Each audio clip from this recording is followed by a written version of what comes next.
Hello and welcome. This is Wylker, and I am back making videos again after quite a long hiatus. I've been really busy with stuff, and I've decided to kick off this new series with a feature on the long-awaited Thermal Expansion 3 mod. I'm in my very first 1.6 world. I didn't even play 1.5, so here I am in 1.6, and I decided to start off with a pretty little view of some of the cool new liquids and stuff that have been added by thermal expansion. As you can see, I had one dramatic failure where my energized glowstone just fritzed out on me, although I did get a good screenshot of it before it all poofed. But that's kind of the backdrop. And I will jump right into all the new cool stuff about Thermal Expansion 3. First of all, there are 3 new power generation devices, and they are called Dynamos.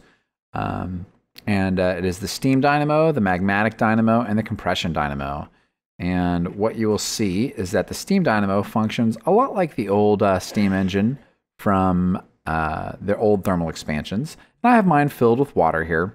And then all you have to do is toss in a fuel source. One of the cool things about the new thermal expansion machines in general is that they use a lot of the new blocks and items and stuff from Minecraft. So for example, in this case, I can toss a block of coal in there, and it will generate steam. And then once it generates enough steam, it will start generating power. And of course, part of the new thermal expansion mod is the new set of power measurements and standards and uses. So instead of the traditional Minecraft joules that thermal expansion used to operate on, we now operate with redstone flux. So you'll see here that this machine has an internal buffer of 40,000 redstone flux and can make up to 40 redstone flux per tick, and it's currently making 22 per tick. And I guess what'll probably happen here is that as the maybe since there's no draw on it, it's not generating its maximum power. I haven't played with these that much yet. The next machine I want to show you is the magmatic dynamo, and I thought I had some lava buckets with me, but I don't. So the way this works is just like the old magmatic engines. You fill it full of lava, and it will use the lava in order to generate power. Pretty simple, pretty easy. You'll notice this one also has a maximum power output of 40 redstone flux per tick. Finally, we have a cool one here called the compression dynamo. And the compression dynamo uses water and fuel, some kind of liquid fuel, in order to make power. And it will take MFR biofuel, forestry biofuel, it'll take buildcraft oil, buildcraft fuel. What I have loaded in here now is something we'll get into later, and it's a neat fuel that thermal expansion itself has added. I have this thing set to require a redstone signal because I didn't want it to burn all this stuff off, but you'll see if I turn off the requirement for a redstone signal, it begins generating power. Also has a maximum power output of 40 redstone flux per tick. So now that we have power, what can we do with all this funky power? Well, one of the coolest and most highly requested items, I think, that have come out of thermal expansion is the tuberous flux capacitor. So King Lemming and Team C of H have added a bunch of new neat stuff to do with power, and the flux capacitors are just the beginning of them. What makes the tuberous flux capacitor unique is you can see by the recipe here that it allows you to get really early game power storage. Now the difference between the tuberous flux capacitor and these other flux capacitors is that it is not rechargeable. The rest of these, however, are rechargeable.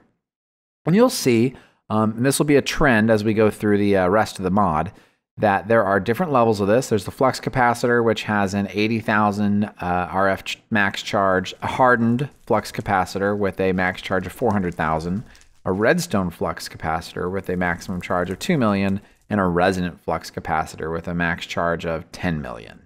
And you'll notice also that their maximum output transfer goes up as you go up the tech tree. The other highly requested thing that you will see that has shown up finally in thermal expansion is early game conduits. And these are called leadstone energy conduits. And you can see the recipes quite a lot more simple than what you're traditionally used to with redstone energy conduits, which I have some over there.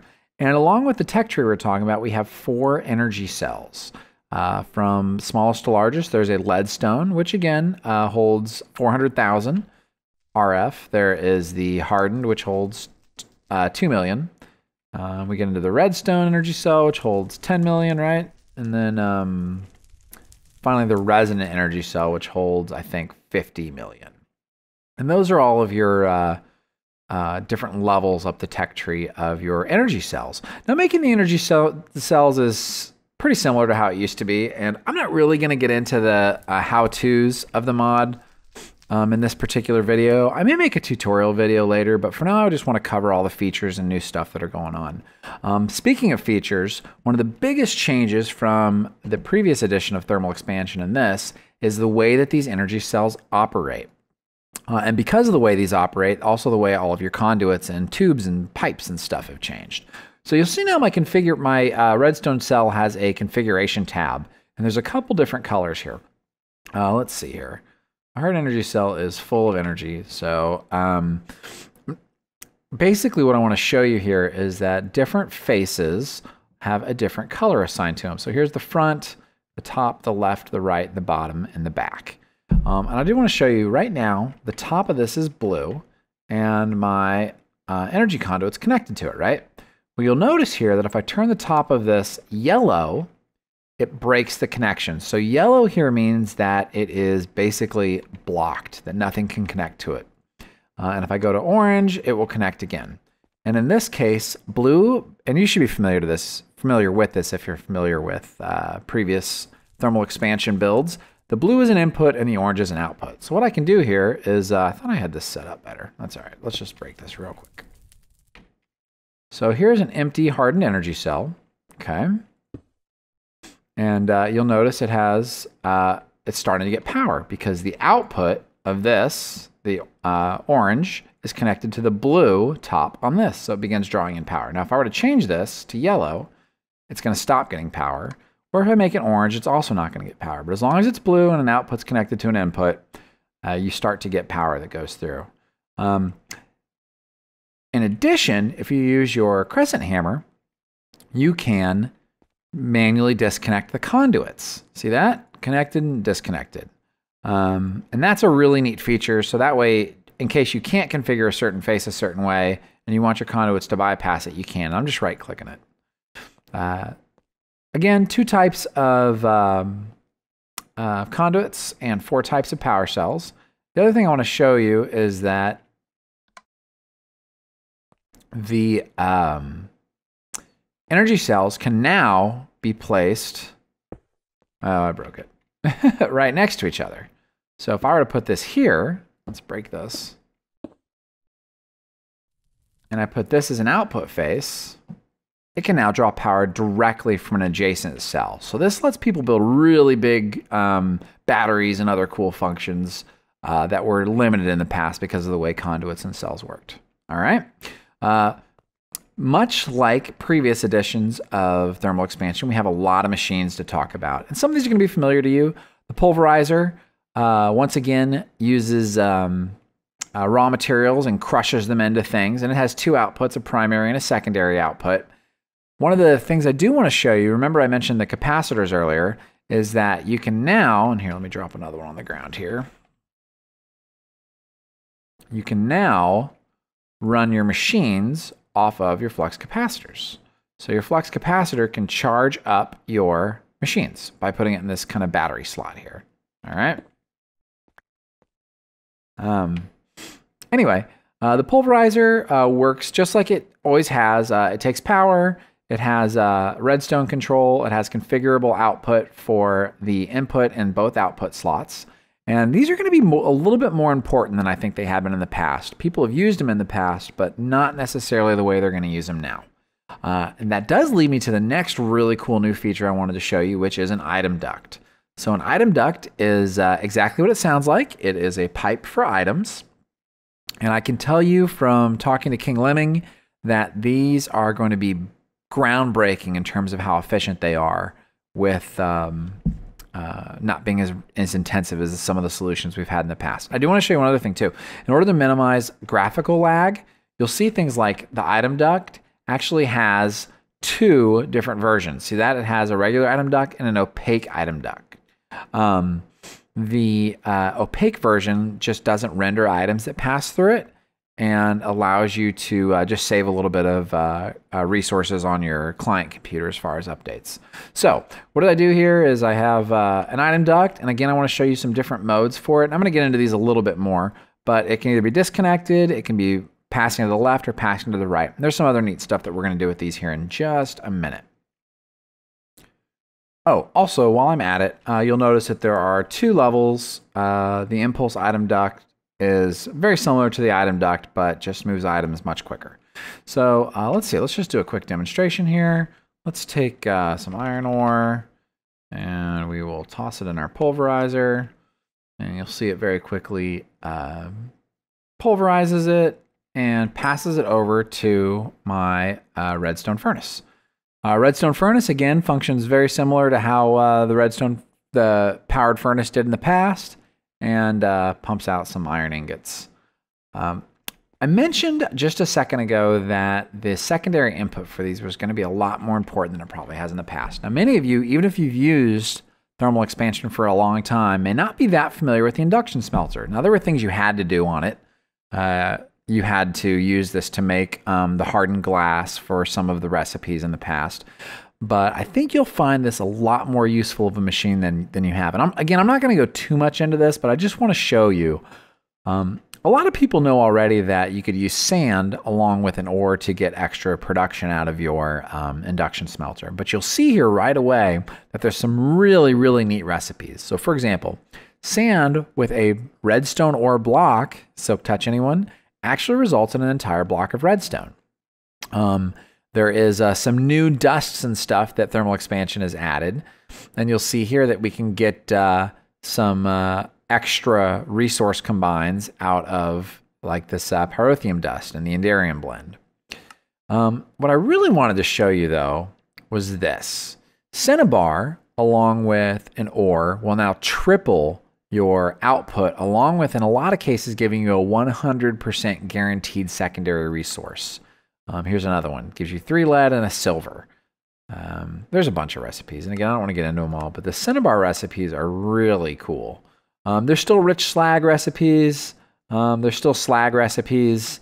But the Cinnabar recipe is very exciting. Look, this one gives a shiny ingot. Which I'm sure you guys know from playing in the past, that shiny ingots are not necessarily the most common thing in the world. So play with your induction smelter. You'll want to get Cinnabar. I guess you guys are all going to have NEI, so I'll show you how to get Cinnabar. Cinnabar is a byproduct of pulverizing redstone ore blocks. So it's another really, really good reason to use Silk Touch on redstone ore. Just gives you kind of another neat mechanic that you may not have had in the past. All right, so that's the induction smelter. The basic functionality hasn't changed, but the usefulness has definitely changed. Sawmill's still there. Sawmill converts your wood into extra planks. It still has an output, a secondary output of sawdust that you can do neat stuff with.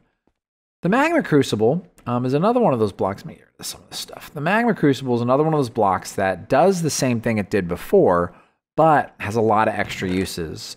I did want to just show you right here there's some new stuff you can dump in the magma crucible to get some new liquids. Cryotheum dust, pyrotheum dust. The cryotheum dust doesn't quite have a recipe yet. We're waiting for the blizz rods, which are not in my version yet, but the pyrotheum dust does. Then of course you can still melt down redstone and ender pearls and pulverized coal. Pulverized coal is the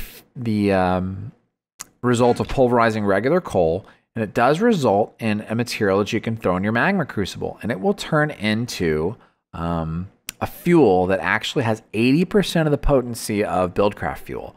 So with a similar refining process, maybe not quite as clunky as it was in Buildcraft because of the way oil management worked sometimes, but still a really neat thing you can do and use for an additional power source. The liquid transposer, again, functions basically the same way it always has, but there's a really cool new item in thermal expansion that you will use the liquid transposer for. Oh yeah, I almost forgot. So in addition to the item ducts, which we talked about, and the new conduits, we now also have fluid ducts. So a what did I do here? Oh, I have a I had a cover there. So a fluid duct can go here, and you'll notice it connects my two machines. And much like the item duct, it has a couple different connection modes. And you're familiar with these, either disconnected, to pull from a source, or just a blank connection that'll let liquid flow. Some really cool new things we can do with our liquid transposer are built around these florbs. And a florb is a fluid orb. And you notice there's two kinds. There's a regular florb and then a magmatic florb. And a magmatic florb is for hot fluids. And you'll notice here on the tooltip it says, yes, you can throw it. So let's do a real quick experiment here. We'll grab a florb, we'll throw it in there. And I don't know, what do we want to put in our florb? Let's put, what's fun? Let's put some ender pearls in there. We'll throw the ender pearls in our magma crucible. This is a lot faster than it used to be, by the way, I think. And you see it flowing over into our machine. As it gets into the liquid transposer, once there's a bucket full, I get a resonant ender florb. You can still melt glowstone, by the way. I just got mad at it earlier because of my broken column over there, and I stopped doing it. So now once I have this florb, I can chuck it. So let's throw it over there. Ta-da! Once I throw it, it turns into a little puddle of whatever I made with it. And you guys know what's going to happen if I walk into this. It teleports me. So very cool. I mean, come on. Storable, throwable liquids. How much more fun do you want to have, really, in Minecraft? The recipes for these aren't too complicated, and I have just a little example here of what all of them are. So I can show you my little wall. Here's an energized glowstone one. You can toss that. It'll behave just like energized glowstone would. You can get destabilized redstone. All these cool things. There's some water. Watch this one. One of the new materials, one of the new liquids. See that? Not only does it act sort of like lava, but it just lights everything on fire. Like it's really angry. And another really cool one. Watch what this does. See that? It freezes the water.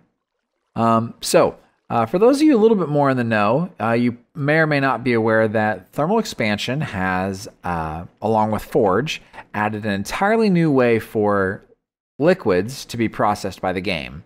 They're called fluids, first of all, which is an important distinction for people that are writing mods or, I don't know, paying a lot of attention. And they can have different properties. So fluids can have densities and temperatures and viscosities and all kinds of really cool stuff. And that's why we have a whole bunch of different new liquids, and I'm sure we're going to see more and more of that as time goes by and more people have an opportunity to play with it. The next, did I cover that yet? The next thing I want to show you is a new block. For a little while it was called a block breaker, but it's called a terrain smasher. And the way the terrain smasher works is, again, it's configurable. You notice on this one I have the output on the back, and I have it connected via an item duct to this little chest right here. And it also has a redstone, and I have it requiring a signal. So you notice here when I turn it on, it starts chucking. So what I can do here is put some gold ore here, turn it on, bam, it's going to break it. Cobblestone, it's going to break it. Iron ore, it's going to break it. And then if I look in here, all those things are going to end up back up here. So very similar to some of the block breakers you may have been familiar with in the past. I will tell you, these things have an internal buffer in them, and I think it's only one item. So if you don't have a way to eject the output of these somewhere else, they will stop working. If I didn't have the item ducts on there, it would stop being able to break the brick in front of it. Pretty straightforward, I think. Don't need that anymore. The next block is brand new, and it's really neat. It's called an autonomous activator. And you'll notice it has a pretty complicated GUI here. Although once you look at it, it's not as complicated as it seems. Essentially, it's got a 3x3 grid that you can fill with usable items. In this case, I have a water bucket in here. Over here, what you're going to do is tell the machine how you want to interact with the block. So in this case, I want to have a right click that's not sneaking, And it's going to randomly use items. You can have it use a round robin, which means it'll think, I think it goes 0, 1, 2, 3, 4, 5, 6, 7, 8, and then back to 0. But I could be wrong. In this case, since we only have one item in here, we can just leave it on random. And this one's really interesting. You see where this says aim low, and there's an aim level and an aim high. So what it's going to do with aim low is it's going to aim at this block right here. Aim level, it's going to aim at this block right directly in front of it. And aim high, it's going to aim at the face of the block that would be in front of it and one up. So for this particular case, because water needs to be clicked on a block, right? We can't just click water in the air. I've got it set to aim low. And you'll notice when I give it a signal, it deploys the bucket of water. If I click it again, it will right click the then empty bucket and scoop it back up. Fun. The real fun with this block comes for things like snowballs. So I can throw some snowballs in there. Then you'll notice I have it on low still. And it throws it kind of straight down like I said. But if we were to put this on aim level, it's going to start shooting them out that way. And if I put it on aim high, you start getting that type of effect. And snowballs are all good and well, but you can also do things like toss destabilized glowstone balls or florbs of, I don't know if I really want to throw any more of these. You can throw your liquefacted coal. And there now I have a spreading puddle of liquefacted coal. Anyway, this is just the basics of this block. It can basically activate any type of right-clickable item. So I'm sure you can imagine there's tons of possibilities with it. And because it doesn't have a convoluted system associated with it other than setting the UI up the right way and then your redstone control, I think there's a lot of possibilities with this block. I haven't even played with it that much, and I'm confident it's going to be awesome.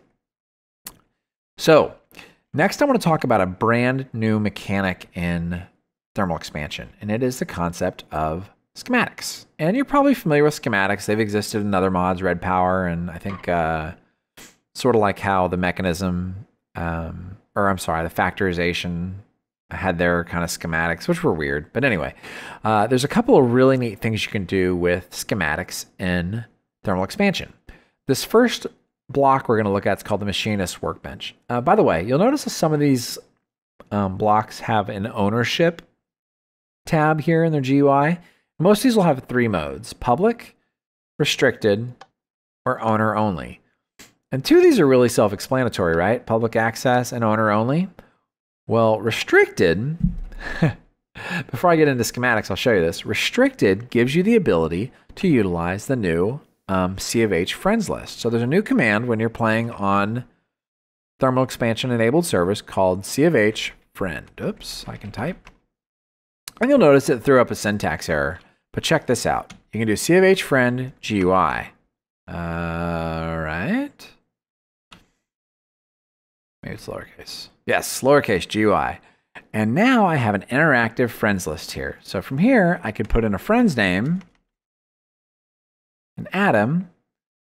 And now anyone on my friends list is going to be able to use the restricted machines that I set up. So you can actually share your machines and later your tesseracts and stuff with your friends. So back to the machinist workbench. I already have pre-made a schematic here. I'm going to show you a couple things. The first is if you take a blank schematic, how do I want to do this? Tell you what we'll do. I'm going to start with the schematic I made already. If I put a created schematic in here, and you notice this one's just for a furnace, I can come up here and I can click this set crafting grid from schematic. So when I do that, it's going to fill the crafting grid with the ghost items that I set up in order to make this furnace schematic. And you'll show over here what the output's going to be, right? And then there's a couple of different things you can do. You can click this again to clear it, or you notice here there's a write schematic. So I can actually take a blank schematic. See that? And see how the blue circle around it highlighted it? And now I can click write schematic, and now I have 2 cobblestone to furnace schematics. Now you can also, let's clear this. You can also just put a recipe in like normal. And notice I'm not losing my items because it uses ghost representations. And just put a blank schematic in there and write it. So you can read and write from schematics, read from and write to schematics, or you can just custom make things. Very simple, very powerful, very cool. Now we're going to take one of my furnace schematics, and we're going to come over here and look at the next block. This is the cyclic assembler. And you'll notice it has a couple of things that you may not be used to seeing on a machine like this. First of all, it has our input for our schematic. Oh. What I was going to do was make this require a redstone signal. Let's try this again. And it has inputs, right? And it has a fluid reservoir that'll hold, looks like 10 buckets of fluid. So you can have a schematic that requires a fluid component in here, right? As well as one that requires item components. And it does take power, but you saw a second ago when I accidentally activated it. Once you have the rest of the materials needed in there and the schematic in there, it works really fast. It just made, what, 16 and 16 furnaces in just a heartbeat. So once you have your schematic set up and you have an automated system set up to be able to build them, there's some really cool auto crafting that can go on here. And I'm sure people will cry about how fast this is, but I think it's fine. It takes power. You have to make the schematics and you have to manage the resources going into it. As a matter of fact, you could end up with a disaster here if you pumped like all of your gold or whatever into this and you were running low on gold and it just wiped out all your gold supplies. Right? Right. All right. So let's talk about how all this stuff works. First of all, tesseracts are still in thermal expansion, but they've changed. No longer are tesseracts specifically made for the type of thing you would like to shoot through the ender. You notice here on my configuration setting, I have 3 different options. One for items, one for fluids, and one for energy. So now once you build a tesseract, you can have it do one thing if you want, but also multiple things. Here's an example of a quick setup I have where I have a tesseract set up on this side to just send items, sends fluids, sends energy, right? Over here I have it set up to just receive, receives items, receives fluids, receives energies. I have a full leadstone energy cell and an empty cell. I have an empty portable tank and a full portable tank. By the way, portable tanks are still here, and we'll get to those in just a minute. And over here I have a empty chest and a full chest.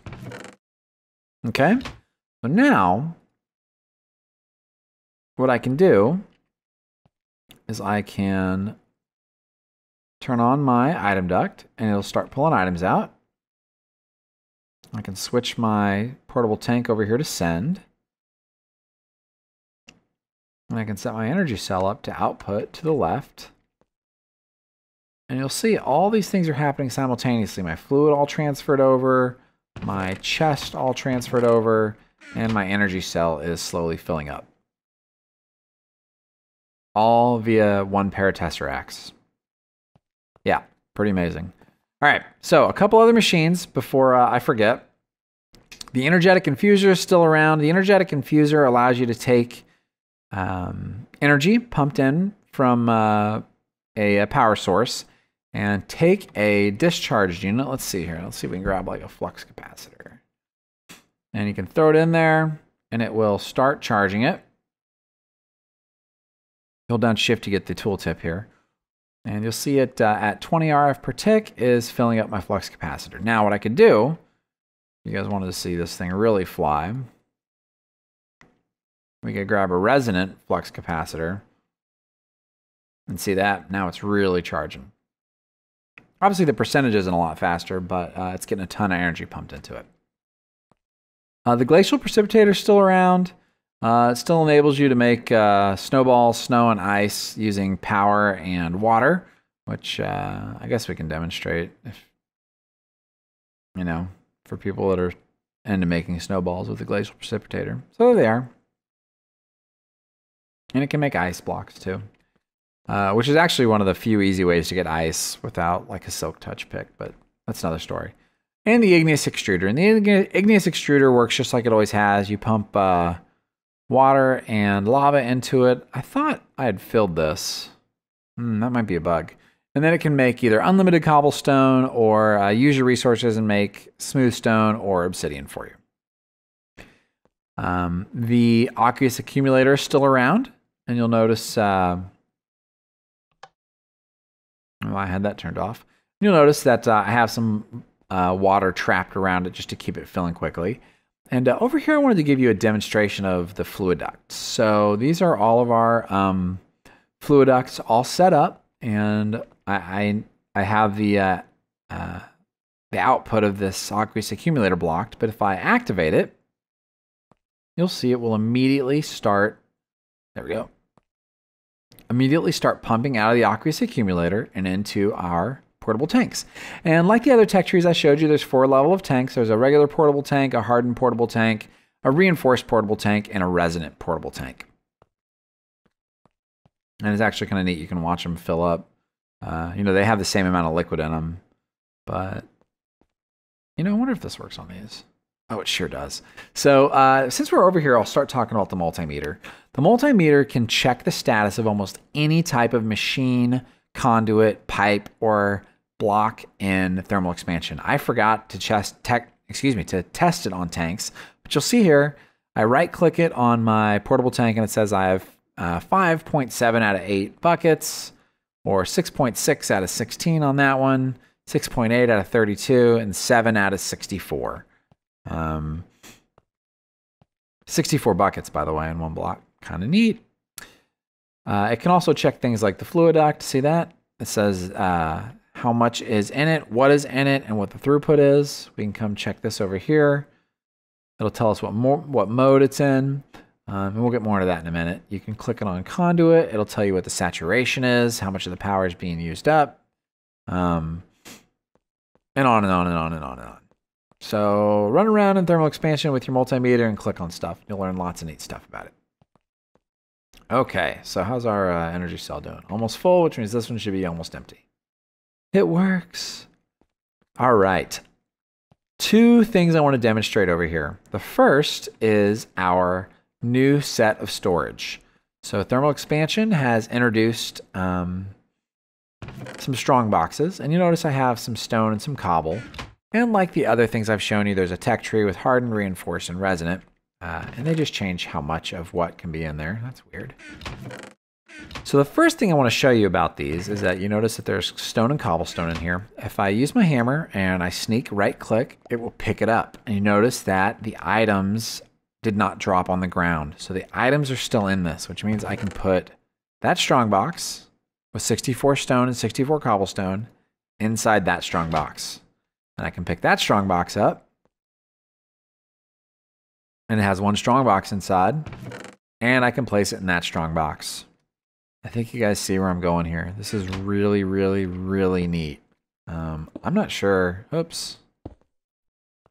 Oh, good. All right, I'm breaking things because I'm in creative. I'm not sure we've ever really had that kind of meta storage before in another mod. I could be wrong, but if we have, I've never heard of it. Anyway, there's our cobblestone and our stone. Now, one of the neat things about these item ducts, and you might have noticed it earlier, although on the pulverizer, it's a little bit harder to tell because, let's turn that off for now, because of the fact that you're used to pulverizers ejecting anyway. But you notice these have arrows on them, right? And we already talked about it. I can make it go either direction or I can disconnect it. Well, over here in this chest, I have these items, and I have a whole bunch of other chests connected to them as outputs. So let's talk about what we can do with this. The first thing I can do is turn this around, and it's going to automatically pump the items out of that inventory into the next valid inventory that it can see on this line of pipes. It has to be a valid inventory. It'll respect fuel types and item types and stuff like that. So now I've got my cobblestone and my stone over here in my second chest.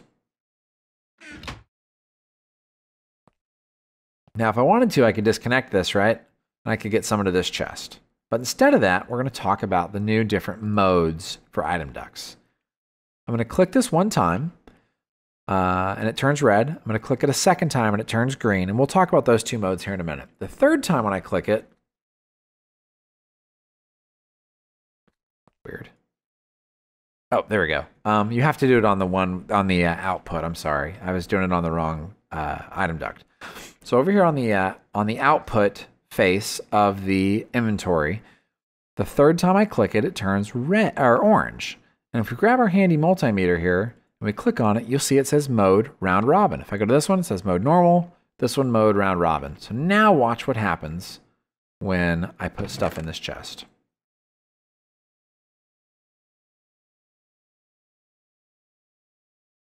One at a time, items are getting shot out, and they're going to automatically distribute one at a time, round robin, into all the other open inventories. Pretty amazing. Look, it's just doing it. Okay, so what else can we do with this? Now that we have round robin set up, maybe there's some other distribution methods we want to do. So remember earlier when I turned these things red and green? Let's talk about that. Remember the first time I click it, it turns red. And if we go to our multimeter, we're going to see that that shows it as mode dense. And what dense means is I think the number is 100,000. What it does is it adds 100,000 units of measurement between this and this, which means that if I come back here and let's disable these for a minute.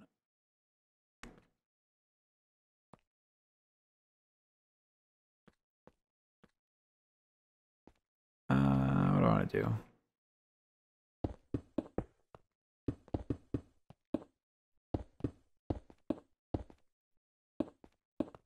All right, so let's try this again. So now you'll notice that, let's put this on regular.